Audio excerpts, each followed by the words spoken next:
Üçüncü bab. Karangla, İgimiz kudretlik serdar perverdigar, Yerusalim ve Yahudiyani ula tayinip kelgen hemmi nerslerden mehrum kılıdı. Yani o siledin non ve suni, baturla ve leşkerleni, peygamber ve soççılani, palçı ve aksakallani, ellik beşi ve abroyluklarını, mesletçile, muayir hünerven ve efsunçılani ilip ketidu. Perverdigar mundak deydi. Men ösmür balılarını hükümran kılımen. Kiçik balıla halkımni başkurudu. Halk bir-biriga zulüm salıdı. Hatta qo'shinlarmu bir-biriga zulüm salıdı. Yaşla qeyrilarni xorlaydı. Peskeş odamlar obro'yliqlarni mansitmaydi. Biri otasining uyida okisini tartib uningga sening chopining boy ekan. Sen bizga boshliq bo'lg'in. Bu xaroblikni boshqurg'in deydi.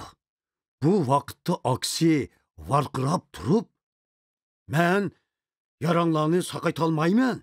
Uyimda ne non, ne chapan yo'q. Meni xalqqa boshliq qilmanglar deydi. Yerusalim og'dirilib tushidi. Yahudiya gumron bo'ludi. Chunki ularning so'z harakatlari Perverdigarning ziddiga tegdi. Ular Perverdigarning shon sharifiga qarshi chiqdi. Yuzlaridagi ifodalar ularning o'z razilligiga guvohlik berdi. Xuddi razil sodolmuqlardek o'z gunohlarini oshkora qiladi. Ular o'z gunohlaridan nomus qilmaydi. Ularning holiga voy. Chunki ular o'z beshiga o'zi ish topdi. Haqqoniylarga aytqin, ular yaxshilik topidi. Ular o'z ish harakatining mevasini yeydi. Razillarning holiga voy. Ularning beshiga kulpat tushib, qilgan yomonliklari o'ziga yonidi. Balalar xalqimga zulm solidi. Ayollar ular ustidan hukmronlik qiladi. Oh xalqim, yo'l boschiringlar sizlarni ozdirdi. Sizlar gangrab qilib, to'g'ri yo'lni topolmaysizlar.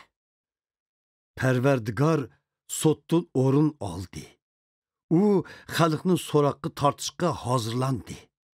İlgimiz kudretlik serdar Perverdigar öz xalqining amaldorlari ve aqsoqollarini so'roqqa tortib, sizlar uzumzorliqimni vayron qildinglar. Yo'qsullarni talon-taroj qilib, uyinglarni to'ldirdinglar. Sizlarning xalqimga besim ishlatadigan, yo'qsullarni ezidigan nima huquqinglar bor deb ayblaydi. Perverdigar yana mundoq deydi. Siyon ayollari takabburlashib ketdi. Ular g'odiyib, ko'zlarini o'ynatib, ushaq qadam tashlab, putlaridagi zibu zinnat buyumlarini sharoqshitib menishidi. Shu sababdan men eganglar Siyon ayollarining beshini toz qilaman. Men Perverdigar ularni chochsiz qilib nomusda qoldiraman.